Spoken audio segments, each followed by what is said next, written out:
கிச்சனில் graph pepper fry எப்படி பண்ணுறது பார்க்கலாம் வாங்க ஃப்ரெண்ட்ஸ். இதுக்கு 1 kg கிராப் வாங்கியிருக்கிறாங்க.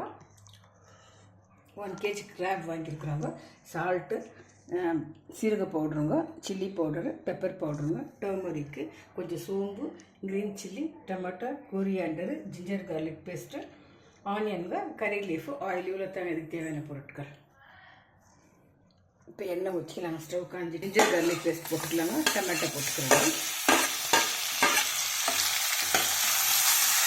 எல்லாம் மசாலா போட்டு ஃப்ரை பண்ணியிருக்கேன். இப்போ நண்டு போட்டுக்கலாங்க.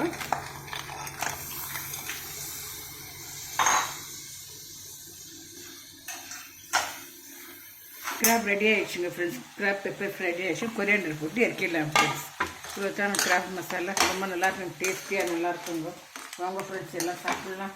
லைக் பண்ணுங்கள், ஷேர் பண்ணுங்கள், கமெண்ட் பண்ணுங்கள், சப்ஸ்கிரைப். கிராப் பெப்பர் ஃப்ரைங்க ரொம்ப டேஸ்டியாக இருக்குங்க. நீங்களும் ட்ரை பண்ணுங்கள் ஃப்ரெண்ட். சப்ஸ்கிரைப் பண்ணுறதுக்கு ரொம்ப தேங்க்யூ. தொடர்ந்து சப்போர்ட் பண்ணுங்கள். தேங்க்யூ ஃபார் வாட்சிங்.